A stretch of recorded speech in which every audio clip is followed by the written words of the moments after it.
Another episode of Debt Nation, where we are busy putting death out of business. And we have an old friend of the show back here, James Jones from CubeSpawn, and we're going to talk about modular open manufacturing CubeSpawn project that's happening in the United States. But before we kick into that, we have to remind viewers that Thrivous is sponsoring this episode. Thrivous is a human enhancement company.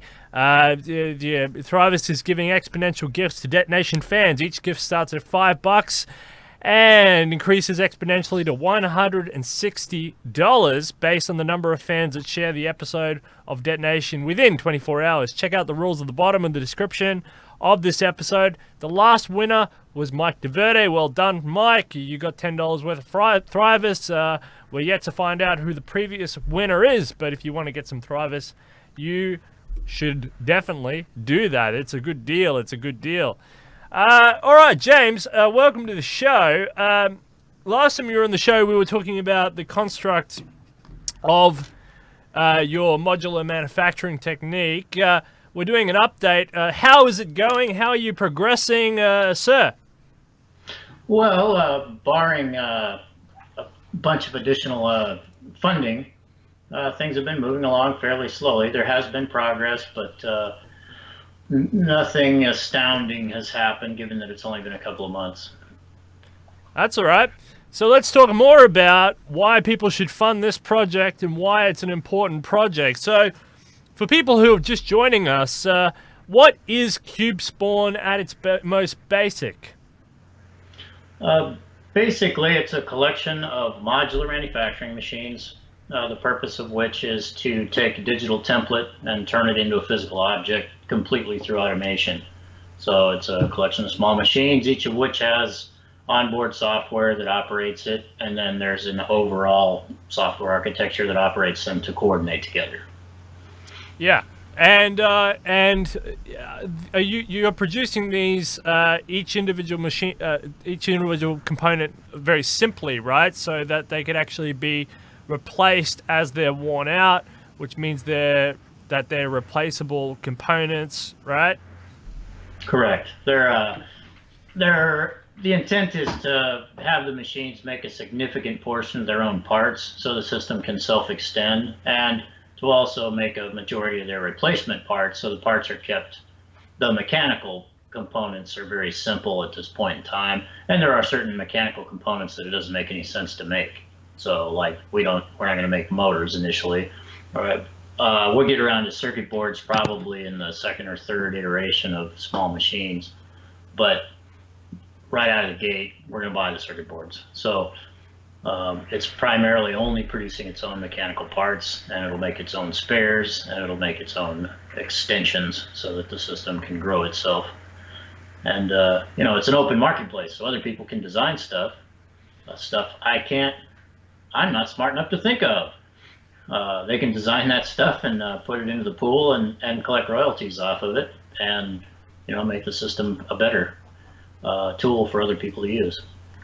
And so why should people support this project? What's the big deal? Why am I excited about it, and why should other people be excited about CubeSpawn? What's so important about it? Well, given that we're facing climate change, one way for people to address that is to remove shipping from all the stuff they get. Right now there are 50,000 ships burning across the seas, and they're unregulated, so they produce enormous amounts of air pollution. Something like 30% of the world's air pollution is produced by ships at sea. And by manufacturing things locally, it harkens to the zero marginal cost economy that, and I'm going to forget the guy's name again, because I always forget the guy's name. Jeremy Rifkin, so one of the futurists, he's been consulting with the German government as they've gone away from coal and nuclear and towards trying to build as much of a renewable power infrastructure as possible in the country. That's just one dimension to the idea of modernizing society so that it doesn't emit pollution and doesn't do all these other terrible things. So CubeSpawn is a I think, a significant component in executing on that vision, which is to localize manufacturing, automate manufacturing. That brings automation to ordinary people. Right now, nobody but big industry players can afford it. So that brings it so that ordinary folks can use it, or intentional communities or small communities. I've even, at the TED Talk, one of the people there was interested. They were having trouble with their community management, didn't want them to do certain things within their community, so they're going to start a hackerspace so that people could do whatever they wanted to in that space. And they thought that CubeSpawn was an excellent tool for making it so that the people in the neighborhood could do the manufacturing. Since it's automated and runs from a template, you don't have to have enormous technical skills. You don't have to be a product designer. You can download a template for something and then run that template, and all you have to do basically is feed the materials in. So it simplifies manufacturing for non-technical people. It brings automation to everybody. It eliminates enormous amounts of air pollution by reducing shipping. In its second iteration, it will add considerable in the way of recycling capabilities, so that local material, local trash can basically become a resource. And imagine if, precious plastics. I think precious plastics is a great project. It's an open source project for plastics recycling and small machines and so forth. Well, imagine if you put precious plastics on steroids and then made it so that it could also manufacture complicated stuff. Well, that's CubeSpawn. Yeah. Well, we've just had these horrific fires here in Australia. It burnt out the. Now they're saying it's up to the size of England, not even the UK. I mean England, like just England, not the UK specifically, but England. That's the size and enormity of these fires. Australians, they listen to a lot of right-wing American talk shows, and so they've been on this climate denialist sort of idea for a while now. But, they're all losing their homes. The suburbs are losing their homes to wildfires. The farmers are starting to get hit by droughts where they can't ignore it. It's affecting their profit margins. This climate issue is starting to, eat them up. And they're starting to say, well, maybe there is something to this climate issue. Maybe we do have to look at it. It's hurting me in the pocketbook. My family's photos are getting destroyed. Maybe I will have to have a look at this climate issue. And they are starting to turn around and are looking at this climate issue. And the debate is slowly shifting. It's slowly changing. And, we've been talking about it. Not afraid to talk about it. We think it's a very important issue. A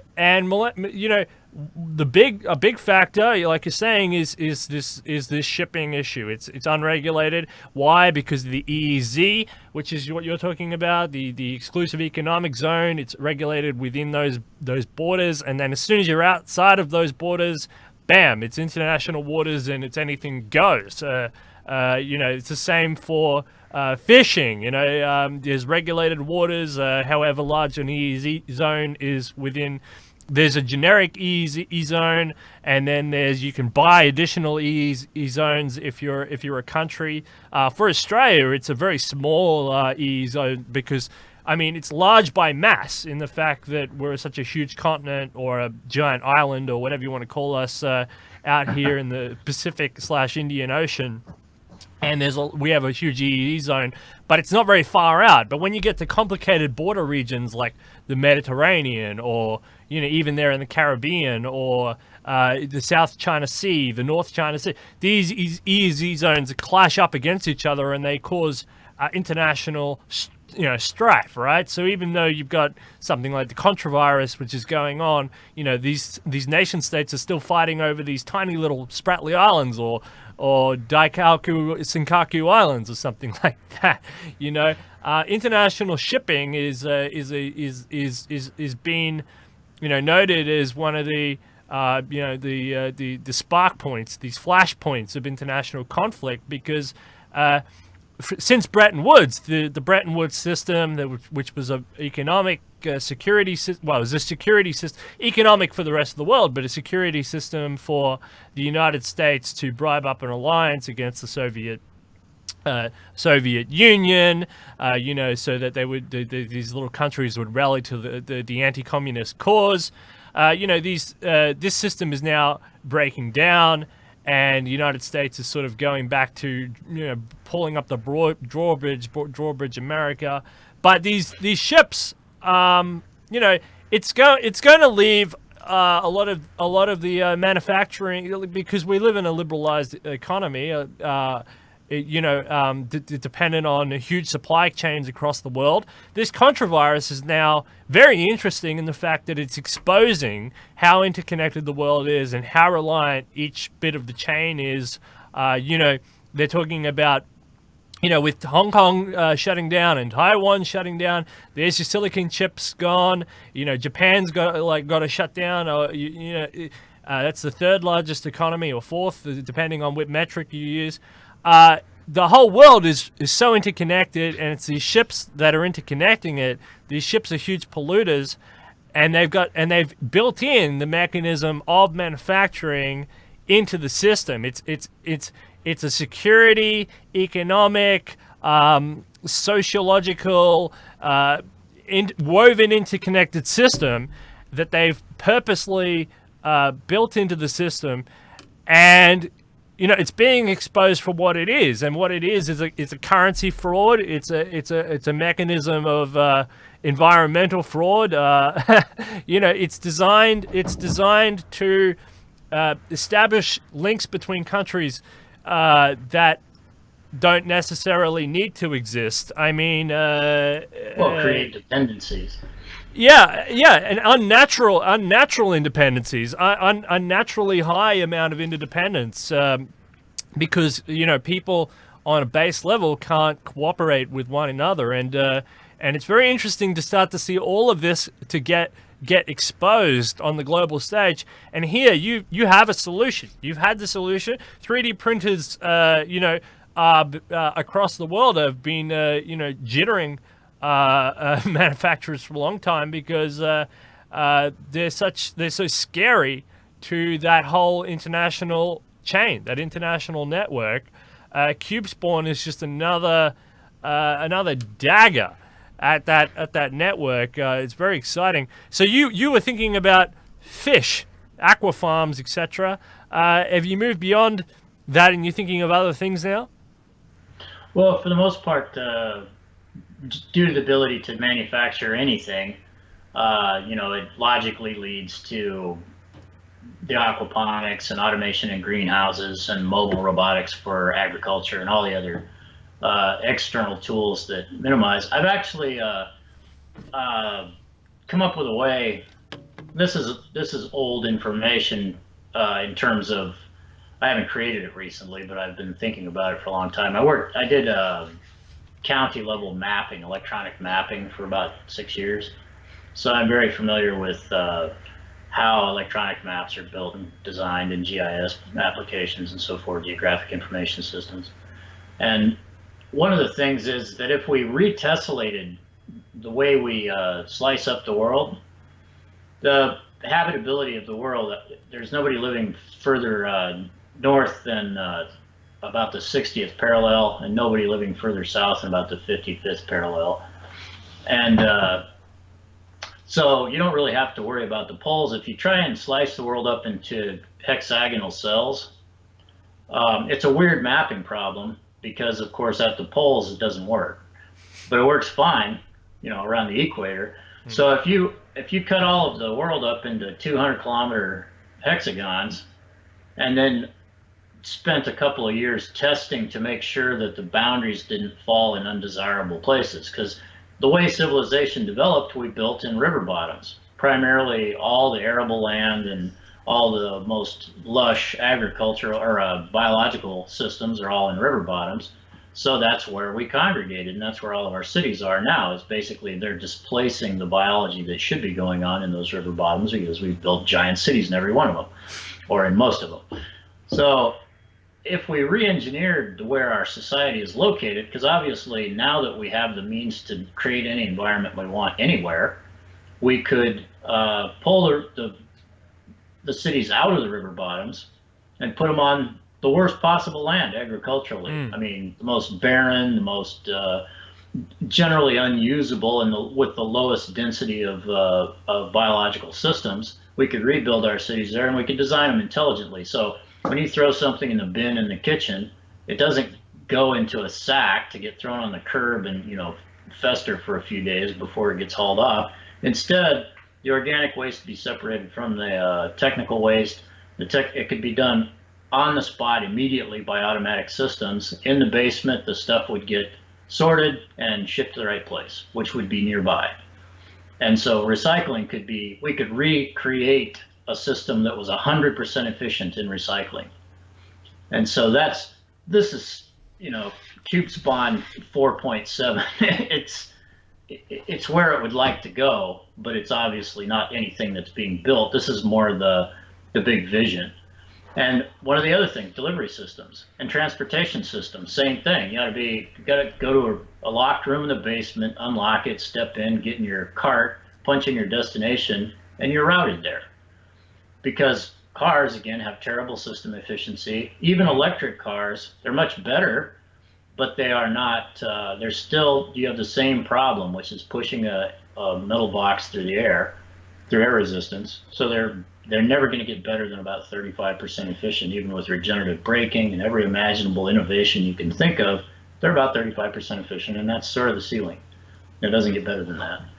So if you had local systems to haul people around, you could get that efficiency up to closer to 70% with enclosed pods, didn't have their own propulsion systems, and we're only losing energy to air resistance. So back to the map, if you tessellate things with these 200-kilometer hexagons, what you end up with is an embedded circle 200 kilometers across, which gives you the capacity of putting something like one of the elevated vacuum trains. You could go up as fast as 7,000 kilometers per hour on a 200-kilometer circle without exposing the passengers to unpleasant forces.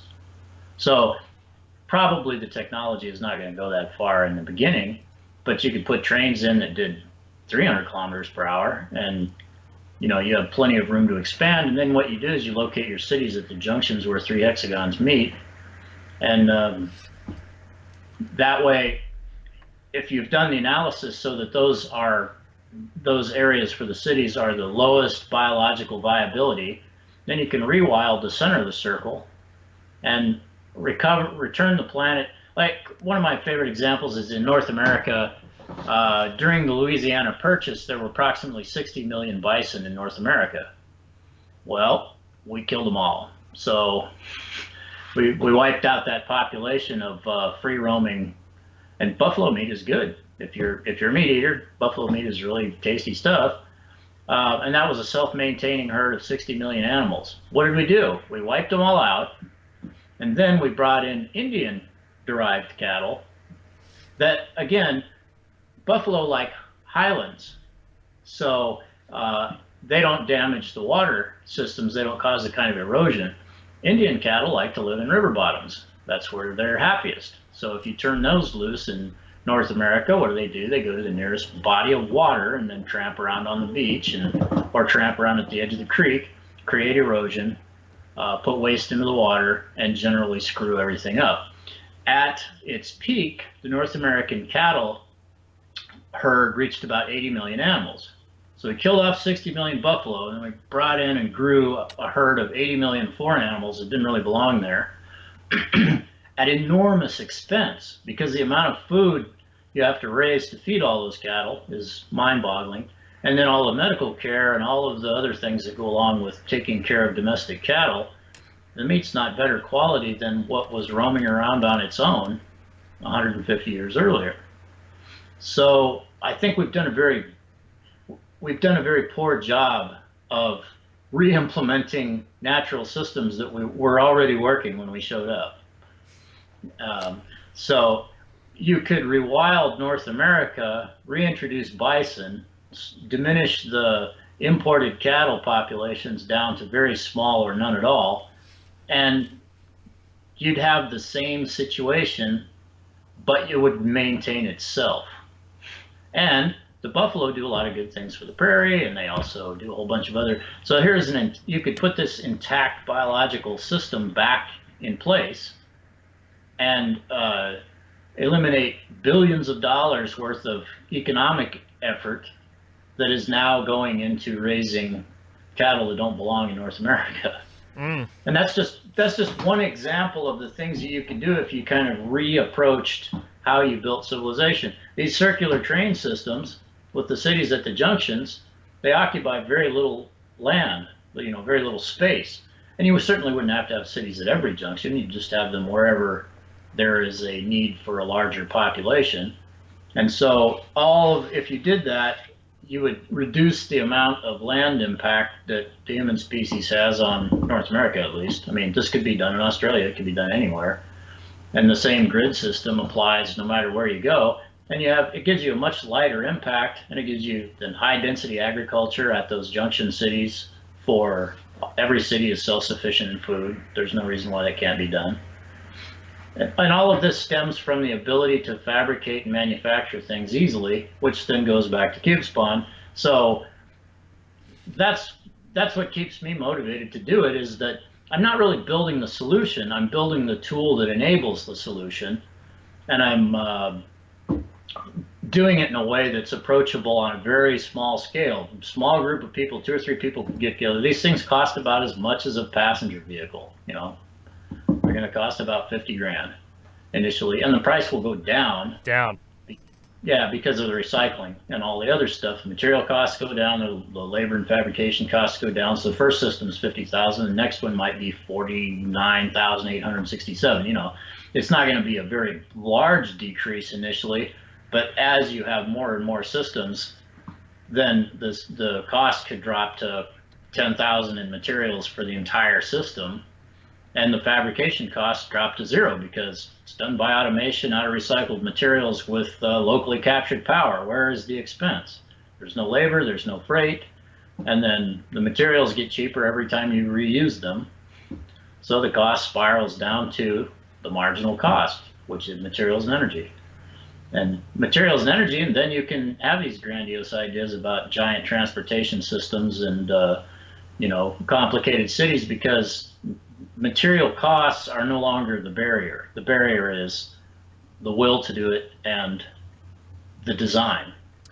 So, and why do you think there's so much packed in there? Why do you think that? Do you think that there are industries that would not like this to happen? Well, I think industry would definitely object to the idea of removing them from relevance.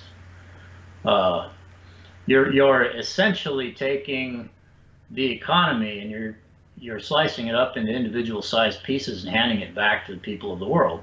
You don't have it concentrated in one place, which is the current model makes logical sense. When you had steam power, everything had to be concentrated around the steam engine. There was no flexibility.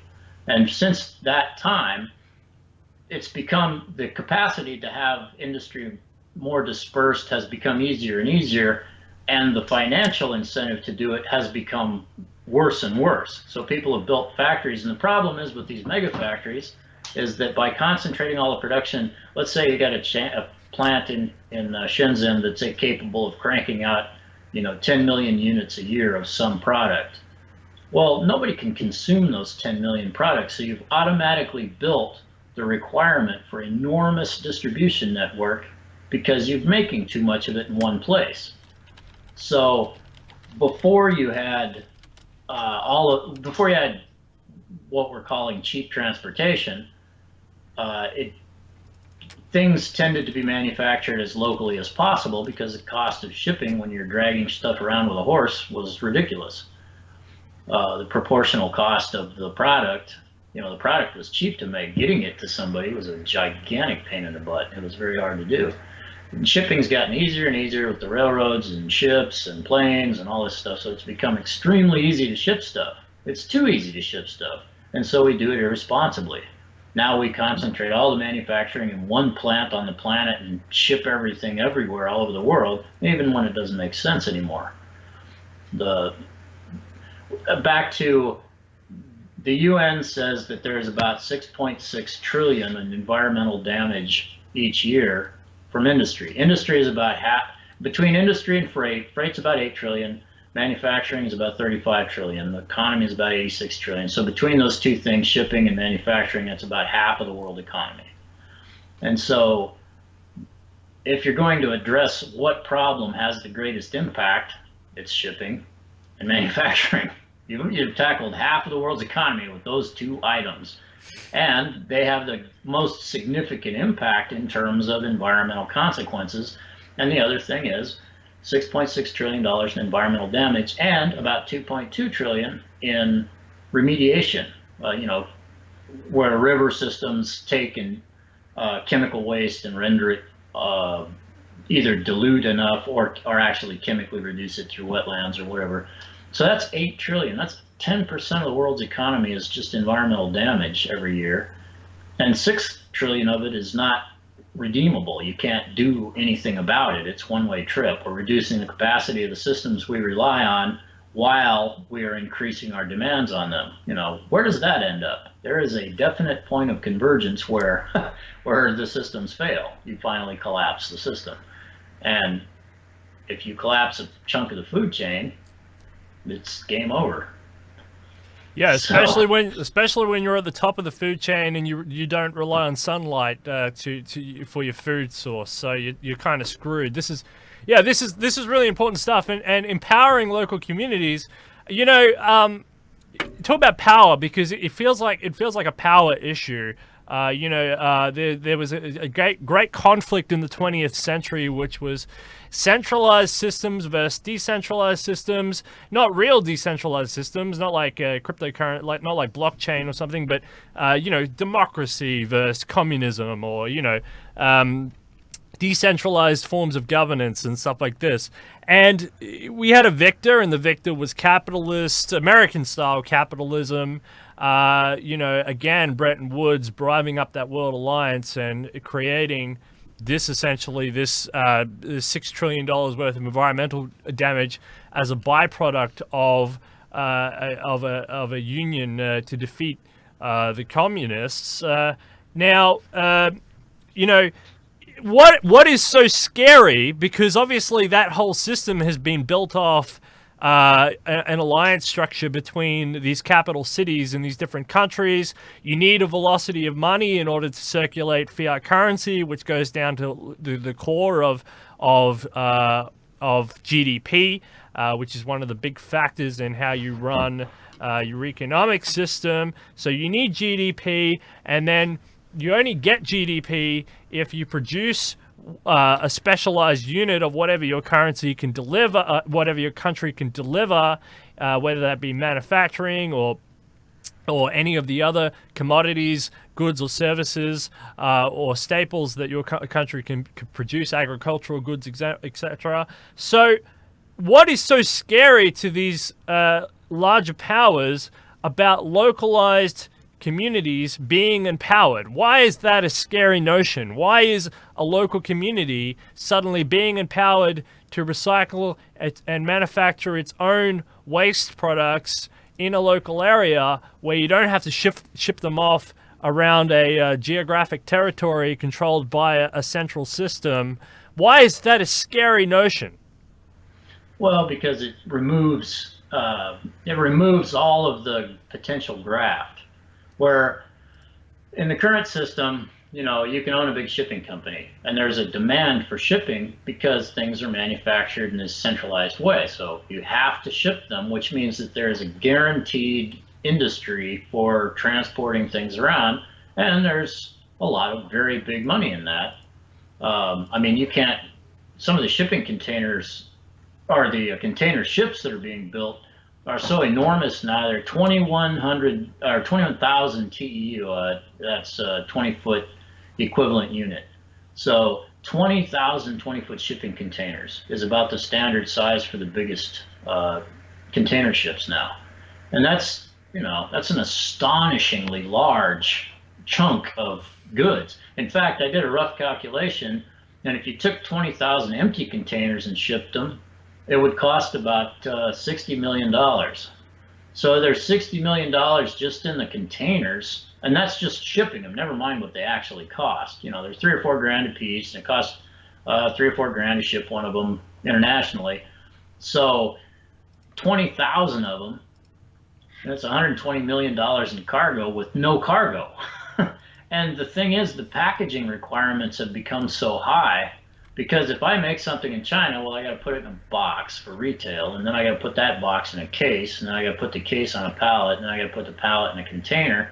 I've got so much overhead in materials in ship just so that I can get it to its market, and there's still going to be 10% breakage, So not making things locally has a lot of hidden costs in it, in addition to the phenomenal amount of carbon that the ship pumps out while it's traveling across the ocean, plus the transporting of all the biological material in the bilge. That's finally starting to be a thing where the newer ships are designed with bilge filters and so forth, so that you don't bring invasive species from Asian river deltas into Europe or United States or South America or whatever. Stuff that doesn't belong there, and creates all sorts of havoc and displaces local species. All of these secondary effects. The tire thing. This barge full of tires came into Houston in the 80s and brought in the Anopheles mosquito because they were breeding into tires, and they brought all these Asian tires in. They came to Houston. Well, that's where the Anopheles. So now in Texas we have these little black mosquitoes that we never had before. They didn't exist, but they're everywhere now. And Anopheles is what spreads yellow fever and malaria and all sorts of other good stuff. And so it's these self-inflicted wounds of idiocy that our society commits upon itself on a regular basis in the name of capitalism or in the name of profit. And then, the company that hauled those tires in, they're not responsible, which means then that the health system of the United States, which is already a disaster, has to then potentially deal with bacteria or mosquito transmitted diseases that were never of any interest before. They weren't a problem, and this is so that some company made some ridiculously small profit off of tires, and if they made profit at all, maybe they lost their butt. But the point is that profit, that 6.6 trillion that's coming out of the economy and environmental damage, which, by the way, I don't think that things like this are counting towards that number, but should. All of those costs pile up on society, and the cost is socialized, but the profit is private in capitalism. So yeah, there it is. There's that great quote. I use that all the time as well. The costs are socialized, the profits are kept private. And that's the way it's been for companies. They outsource their problems onto the government and onto the people that they're using, and it's a cyclical loop of almost destruction. Because sometimes consumer demands don't match up to, there's this big thing about capitalism. Oh, it's good for the consumer. Well, sometimes consumer demands and environmental concerns or political concerns or other concerns don't match, and those problems with the mosquitoes, for example, are a very good example of those not matching up. The tire company wants to place tires in Houston.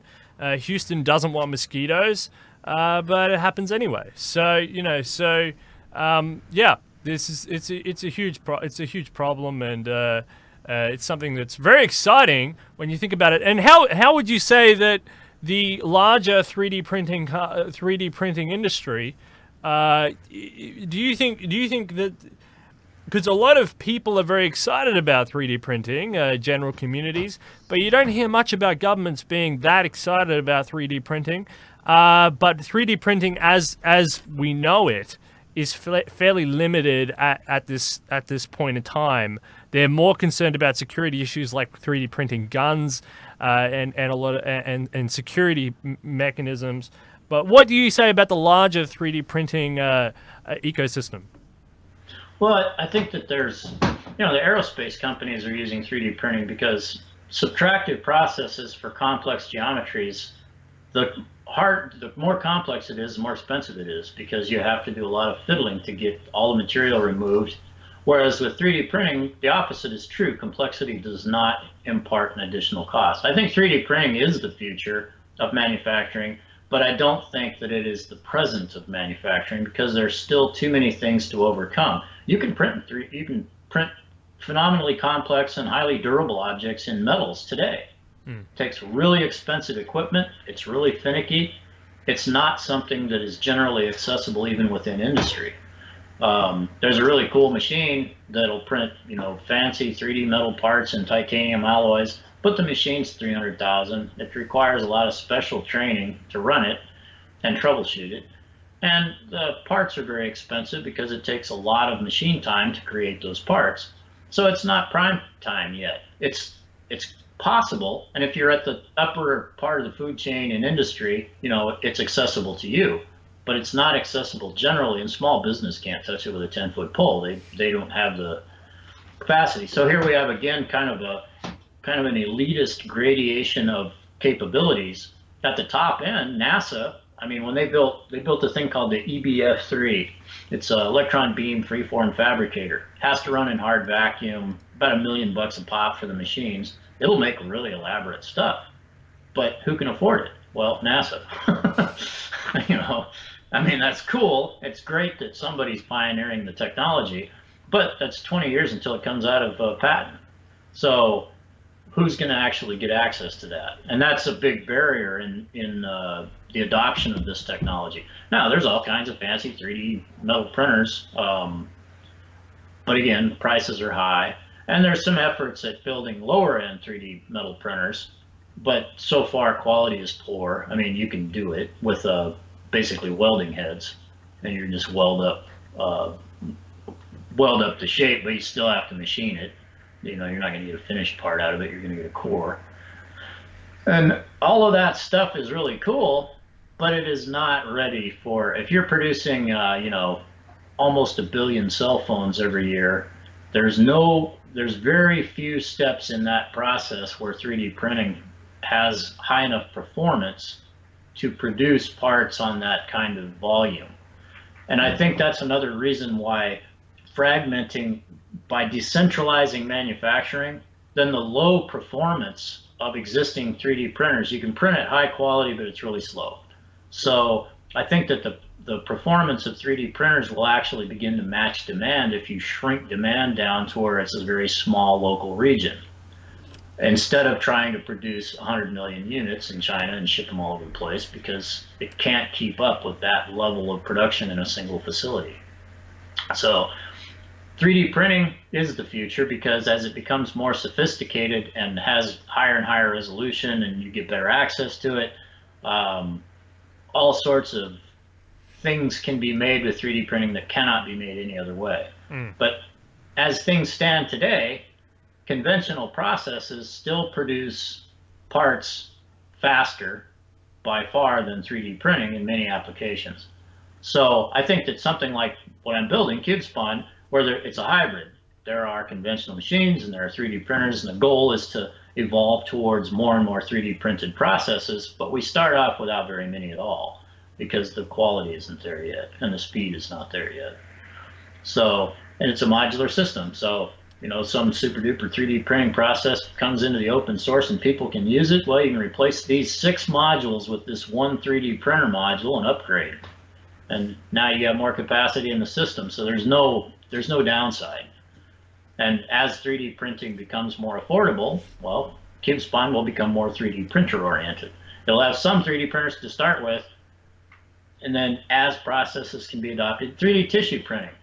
That's actually one that's pretty easy to get into early, because it's not that sophisticated. The cells do all the hard work. The biological system is what's sophisticated. 3D printing is just a placement system to put the cells where they, in a general form on a matrix, so that they can, form into a tissue that you want.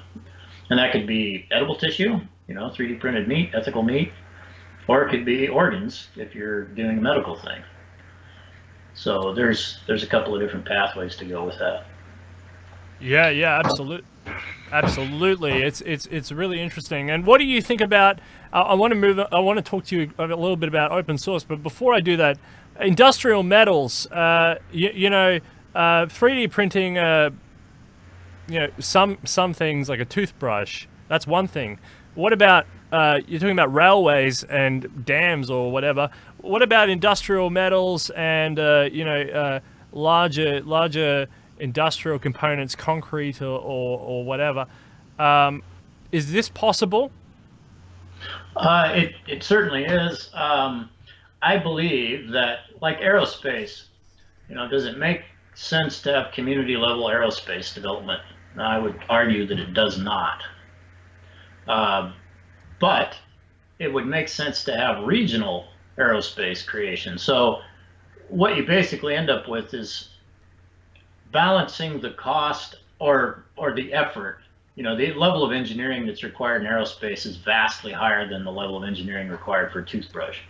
So the amount of effort that goes into getting to the point to where you're creating the turbine for a jet, and there's two parts to this. Reducing demand. We have way too many airplanes, just like we have way too many ships. The volume of fuel that's being vaporized and pumped into the atmosphere is excessive. It's more than is necessary. So again, if you have high-speed ground-based rail transportation systems, the demand for aerospace goes down. And in fact, you might get to a point where you can take the train if you're in a hurry to get there and do it at 350 miles an hour, or you can take a dirigible and fly there slowly and look at the countryside and enjoy yourself and make it a airship cruise. And it's very similar with shipping. Do you want to go to Europe on a boat? Well, okay, it's possible. But do you want to go to Europe on a train from the United States? And then people always raise their eyebrows when I say this. The Bering Strait should be developed. I think that the Bering Strait should have 16 lanes of high-speed trains into Siberia, and then throughout Europe and Asia. I think you should be able to take a train from South America to the tip of Africa, and you'd have to pass through Europe to do it. But you should be able to get on a train that'll do 1,500 miles an hour, because then it's no big deal. It's a 2-day trip. And you don't have the demand for aircraft. And there's still places where it would make sense to have an airport on each end and bridge some of the gaps across the oceans with aircraft.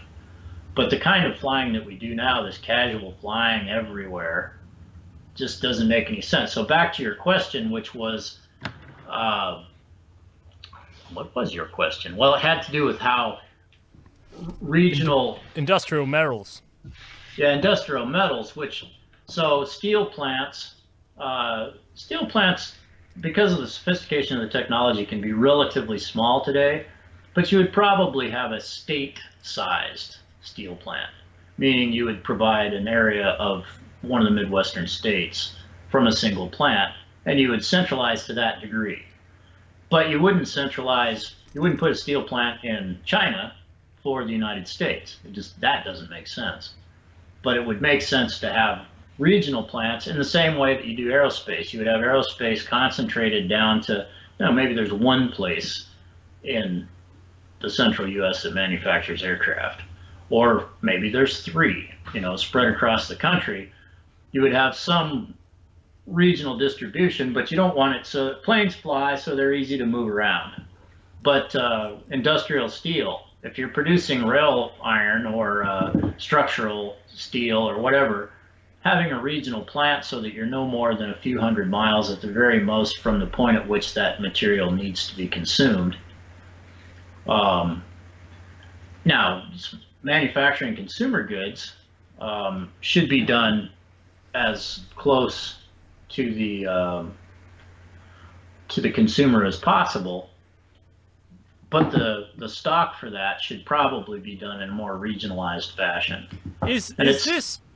Is this a I know you've got a cool shirt on there, made in the USA by robots, but is this an America First policy? And I know you're not an America Firster, but in a sense that this virus is very interesting. Like I said, in the fact that it's exposing the interconnected links and how fragile the global supply chain is.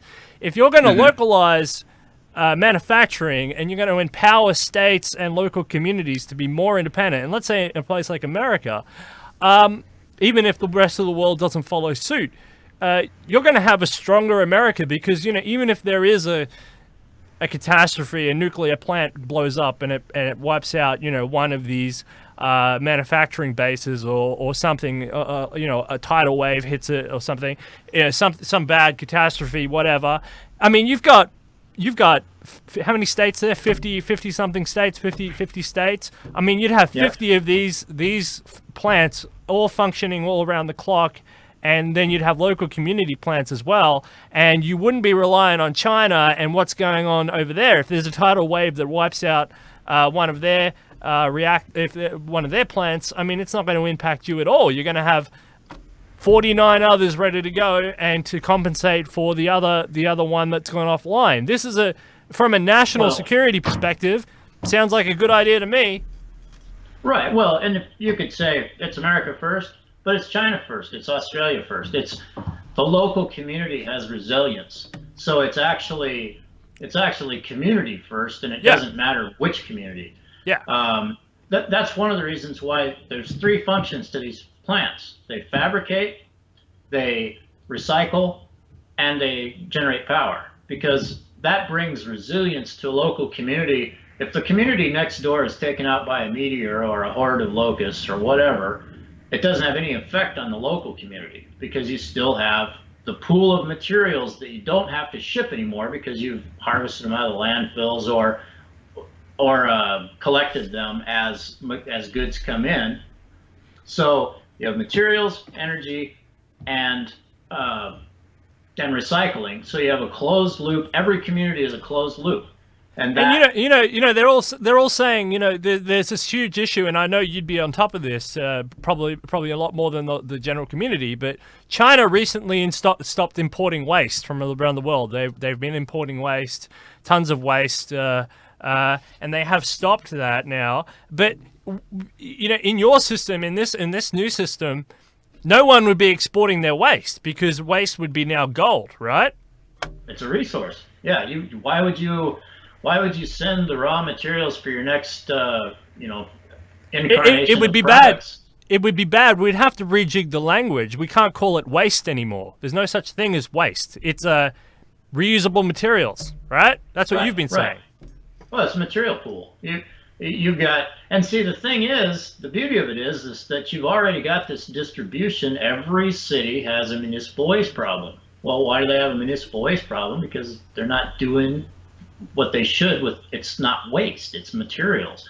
And see, the next family of products, when a product reaches end of life and you throw it in the bin needs to be a lot smarter so that you don't. The problem with the materials that were being collected and sent back to China was quality.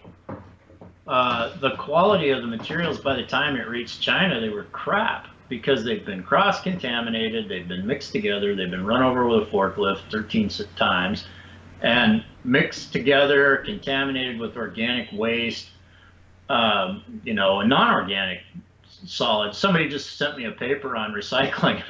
First thing I spotted in there was, well, okay, you're assuming all of these containers you're grinding up are pristine. They're not. They're covered with goop.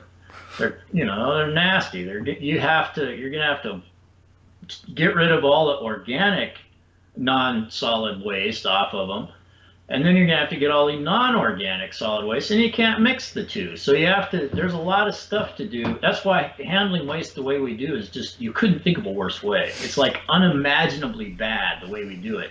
And e-waste is really pernicious, because what do? You strip circuit boards out of the plastic, and you run it through a grinder, and now you've got this pile of crap with broken chips and ground up circuit board and whatever. And then you put it in a leach tank and leach a few metals out of it, and then the rest of it is just this horrifying sludge that gets dumped somewhere, probably in a landfill. And that's so unnecessary, because with something like CubeSpawn, you have pick and place. You can actually intelligently disassemble these machines and harvest all of their components and get down to where you were just recycling bare circuit boards. All the solder gets baked out of it and collected and then repurified. And maybe we get away from solder. Maybe we do things in a better way in another 20 years. But for now, you don't want to put the lead in with everything else so that it gets leaches into the groundwater. There's a lot of unlined landfills around that when you bury this stuff, all you're doing is postponing the inevitable disaster of having all that nasty stuff leach into your groundwater where it doesn't belong. And now you got another kind of a problem. And that is where capitalism utterly fails, is that it defers problems to the future rather than addressing them. And we're beginning to accumulate enough of them that it's actually a threat to the viability of our society. I wouldn't say particularly it's capitalism full stop, but it's definitely a mixture of this capitalist, corporatist, cronyist, weird system that we do have running of humanity, and it's a big problem. And I'm very excited about CubeSpawn. So again, we have to reiterate that it's open source that is the primary driver of the change. I mean, if without open source, you won't get, and this is a good way to fight against capitalism. Full stop. Open source. So, explain to us the value, the inherent value of the open source networking effect that you have embedded into the very fabric of CubeSpawn. So all the designs are open, and then all the critical system stuff will remain open. And the idea is that I'm going to deviate just a little bit for built into the system, and it's an opt-in choice. Built into the system is a fees collection system. So Steel Archer sets up his CubeSpawn array, and he starts processing stuff. He's going to collect. The system's going to collect a small crypto fee, very small crypto fee from each transaction. So every time you manufacture something, the total cost of the product has this little fee built in, and the cost of the product might be in tokens for. And I'm actually thinking that probably they're going to be based on energy. So a kilowatt, a kilocoin, whatever you want to call it. So there's energy-based coin, and that energy-based coin has an equivalent.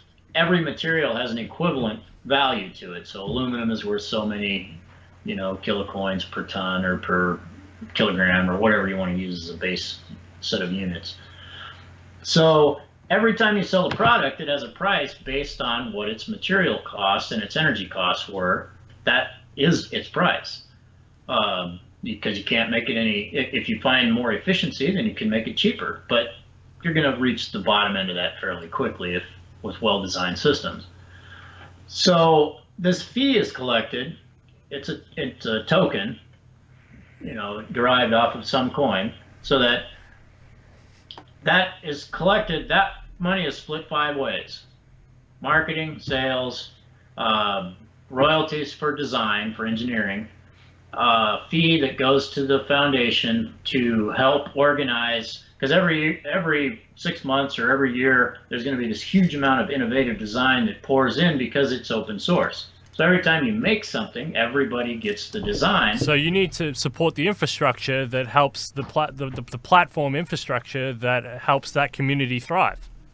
Right. So some of those fees go back out to pay people for engineering stuff. You engineer something and it's well received, or it accomplishes something beneficial. And I want people in the network, like if you have a community of 10,000 people and they have a CubeSpawn system, well then everybody has 1/10,000th ownership in the system. That disincentivizes the concentration of wealth and gets rid of inequality.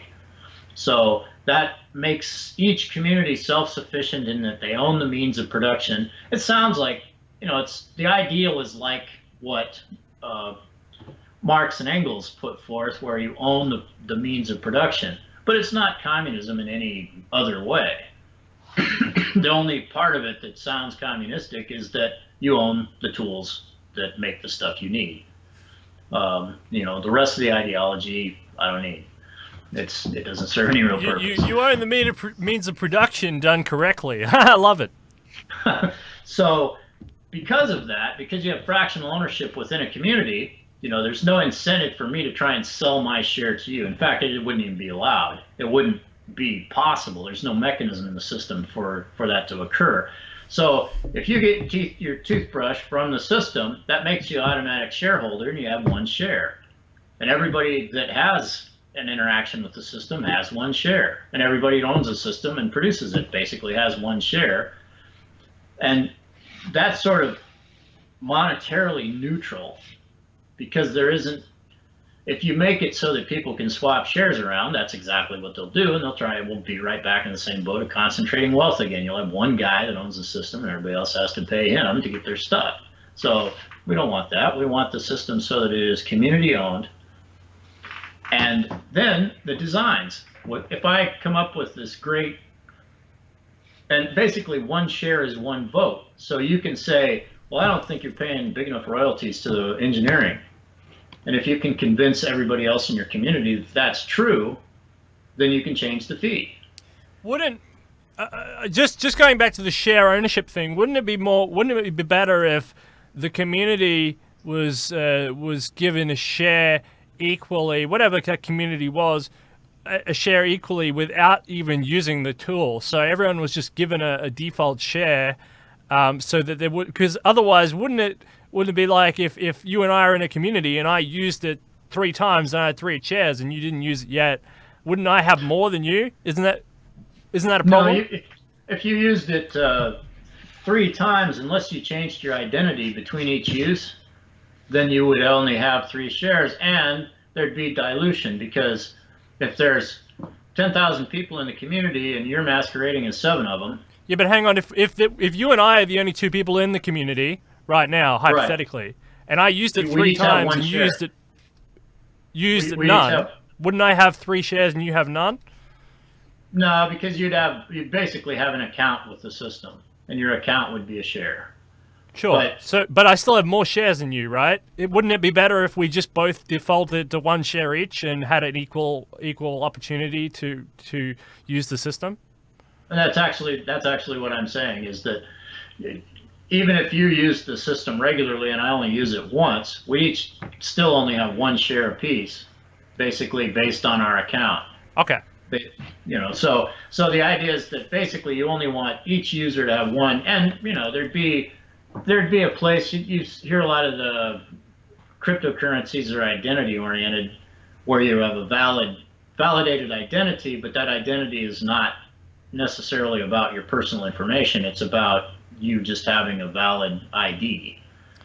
And the idea would be that any valid ID that interacted with the system would have a share. And having multiple IDs would be discouraged, because there wouldn't be any advantage. It's not like you get to change the way the system works. If you've got 2 shares out of 10,000 versus 1 share out of 10,000, you still have a pretty significant lack of control. Staying on the economics just for 1 second, is there any way that the tragedy of the commons could come into play here, with there being 1 unit and a community of 10,000? For example, this contravirus thing. They all wanted to produce. Everyone wanted to produce masks. Now there's only one for a community of 10,000. Is there a tragedy of the commons in there? Is there any way to mitigate against this sort of? Wouldn't it? Humans might try to hoard that as a power mechanism. Like I mentioned the aquaponics warlord one time. Well, is there a way of saying that once you get this machine, it can manufacture its own machines? It would be beneficial if you manufactured more to a ratio that would supply a community based on a number of people. More machines to so that you don't end up with somebody or some corporate or some warlord or some random hoarding a machine to a community of 10,000, 20,000, however many people. Well, that actually goes back to the 5 divisions of the funding. So a fee is collected every time something is manufactured. So one bit of it goes to sales, one bit of it goes to marketing, one part goes to engineering, one part goes to upgrades. The 5th one, it goes to the foundation, part of which would be used to incentivize the development of systems in underserved areas, which means that the goal would be basically to take the surplus from the overall system and push new systems where they're needed. So if you have too many people in your community overutilizing the system, that would be a prime incentive to set a second system up and split that, distribute the load so that it meets whatever the regular capacity of the system is. Yeah. So I'd say that, yes, I've addressed it not with a great deal of forethought, but just structurally, because I know that that's a problem. Initially, you're going to have 5 systems in North America. Well, they're not going to begin to keep up with anybody's demand.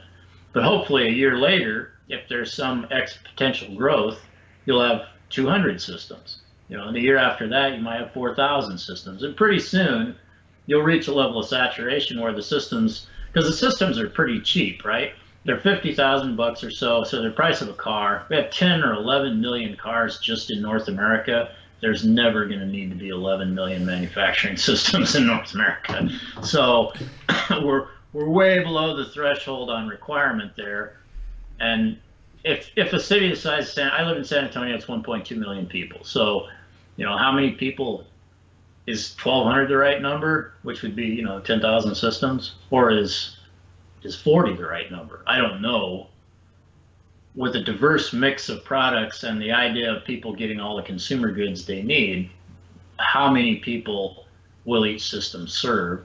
And the thing is, how much will those systems grow? They're going to start out, the basic prototype is 8 machines.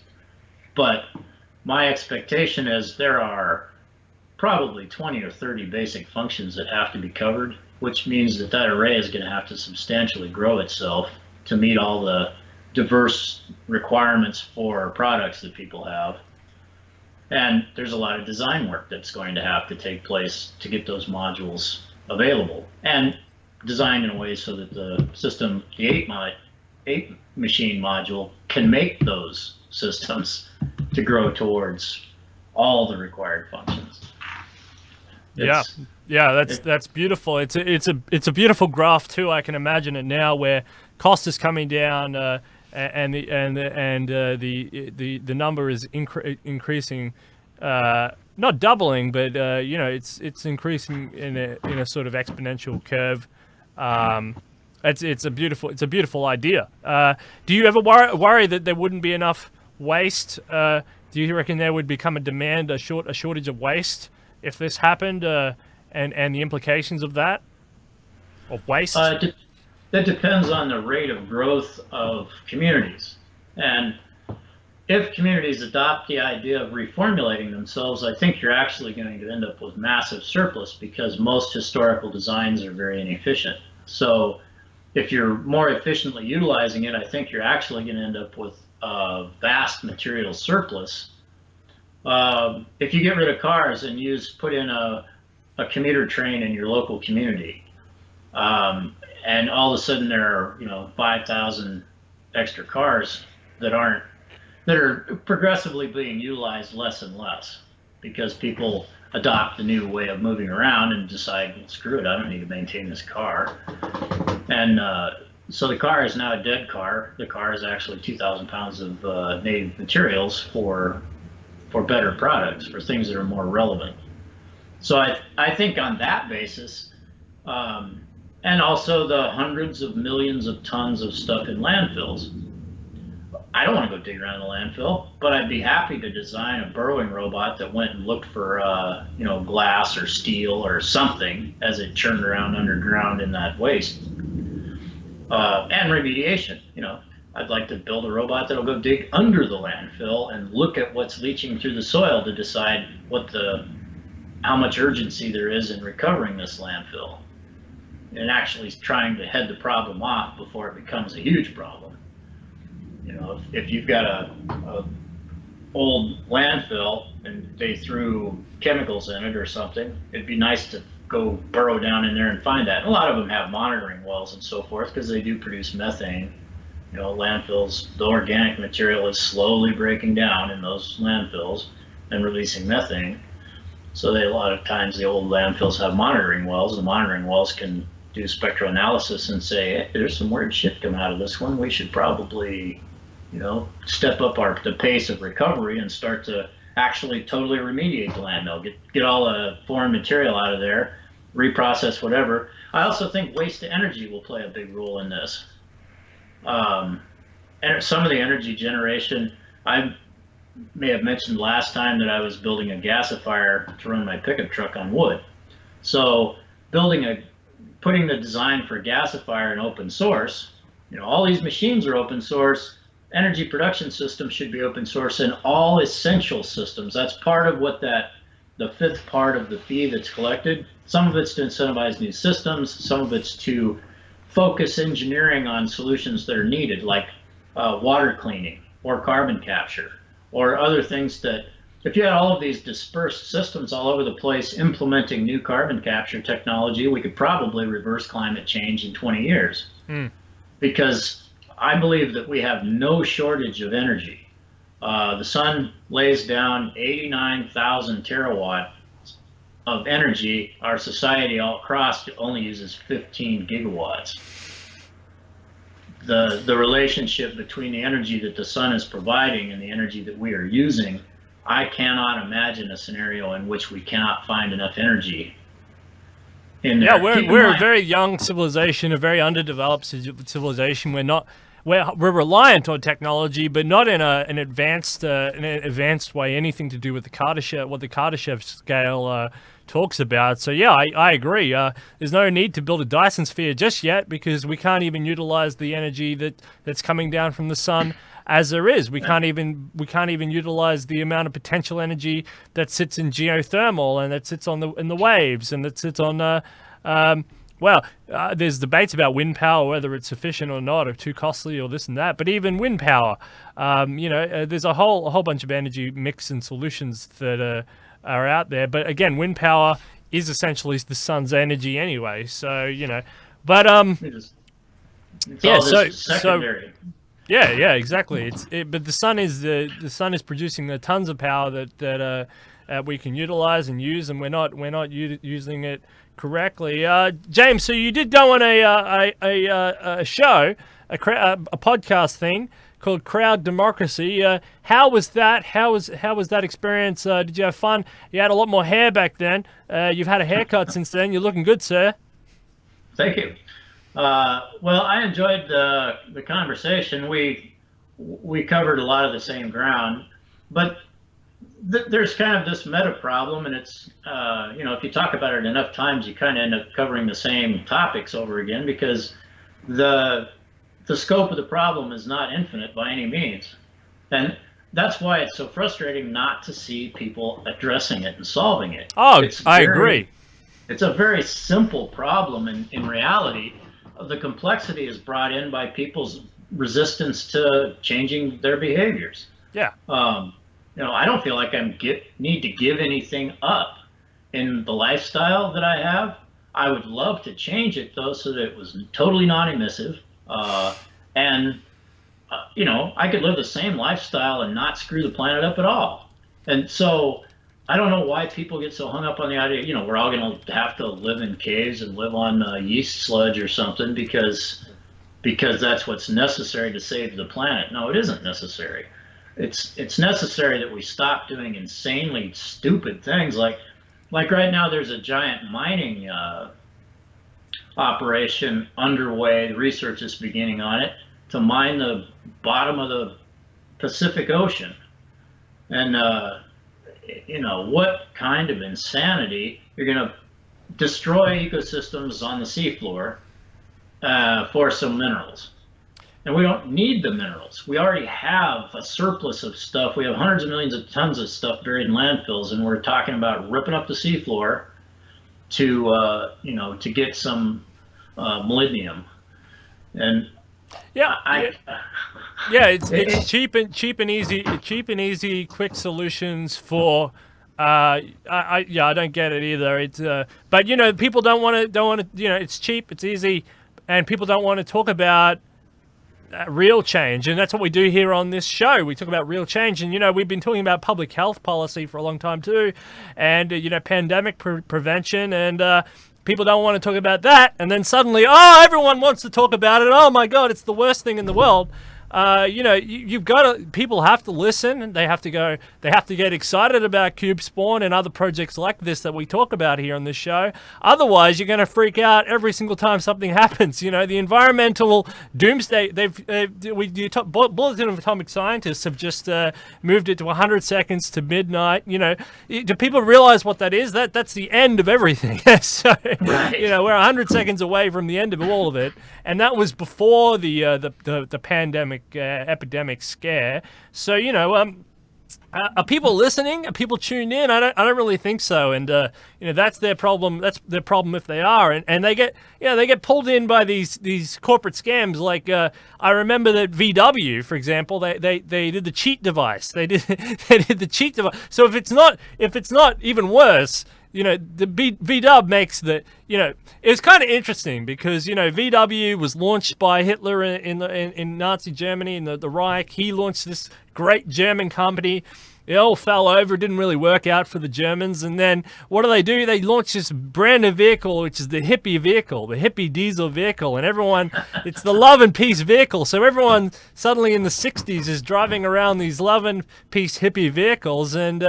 And now they're doing these cheat devices to get around EPA scams. So if it's not bad enough, you got a car production company producing inefficient cars, cheating the test and emission standard system to make it even worse, so that you're getting even more pollution and environmental damage than even calculated. So that's $6 trillion.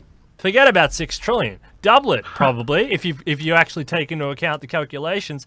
And when they got caught, I mean, they freaked all the other car companies out because everyone said, "Hey, we're not doing it. We're not doing it. BMW's not doing it. Mercedes isn't doing it. We're all not doing it." But obviously, there's something there because some jingoism in the legislative directive between the Bundesstaat and Washington, and it's not technically a cheat device because it's legal in Germany and whatever. Oh, it's crazy. So it's the same thing here. You're going to destroy the sea floor, the ocean floor, for a cheap gain, when you actually have solutions to issues that are right beneath your feet. It's called garbology, people. You've got to listen up.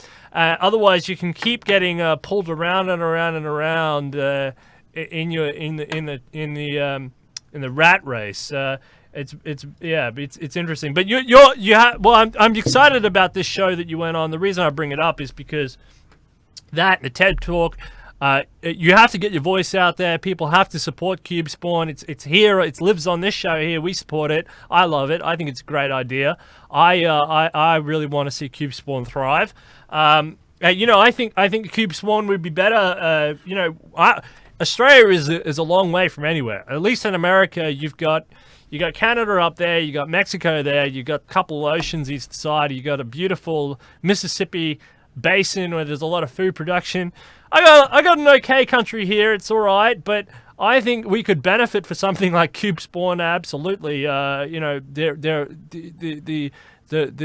The decentralized manufacturing is absolutely important in an environment like ours. You've got deserts over there, I know, but you've also got a lot of easy accessible land built along riverlands, which is not good for the environment again, but it's historically true, going right back to the Red Sea or whatever, the Nile River, or the Babylon built along the Euphrates or whatever, London and the Thames, Paris on whatever the hell that river is. It's all the same, but the actual ability to build and manufacture on land that is it's okay. It's not the most beautiful terrain for humans to live on, But again, it's a better environment. It's more environmentally safe. It's actually the logical place we should be living. We should be out there. We can sustain environments that are harsh to life and leave fragile ecosystems alone. And it's actually a very important lesson if we are going to expand to the moon, where there's nothing, there's not a single tree, there's not an ecosystem out there. Mars, where we potentially could terraform that planet. But in the meantime, before we terraform that planet, there's a lot of nothingness. There's a lot of no plants. There's a lot of you might find some fossils or whatever, but that's all long gone. Even if there was life or whatever, it's all long gone. All those frozen rivers or whatever. Forget it. It's all long gone. It's going to take a long time to terraform it. So, if we can live here in a way that's more translucent to this decentralized manufacturing systems, that's quicker, more reliable waste transmission into usable products. Hey, I'm all for this. I'm 100% all for this. This is going to be something that will change and support the longevity of the human species in the long run. It's absolutely important, and your voice needs to be purported all over the place. And that's why I'm very excited that you got on TED and you're doing more coverage with these people. And we'd love to keep supporting you here on this show. Thank you so much for coming on. Oh, it's my pleasure. It's always good to talk to you, Steele. Yeah, no, it's always good to talk to you too. Is there anything else you wanted to tell us about before we go? Plug your website and everything else? Well, just all the usual stuff. I'm working on getting some financing together. I think I have a volunteer mechanical engineer, an older guy he's my age or something like that. An old guy. He's worked in aerospace and worked in defense and has a long track record of designing, complex systems. And he was kind of taken by CubeSpawn. We had a conversation the other night, and he's going to come by the shop and see if there's something he can do. So we might get some speed up there. My buddy in Wales, who's working on the game front end for CubeSpawn, Makerverse, that project, it looks like it might raise some money, and that will do nothing but help. So I'm pretty optimistic that moving forward, that we'll find ways to get this financed. It's probably going to be in fits and starts. It probably won't be a nice, clean. Bill Gates is not going to write me a check because he just doesn't get it.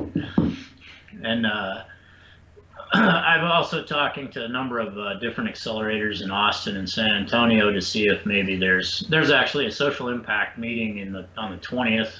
So I go to that, and they may be interested. They're interested in big ideas. They want stuff that's going to change the world. They're not really that interested in whether it's profitable immediately.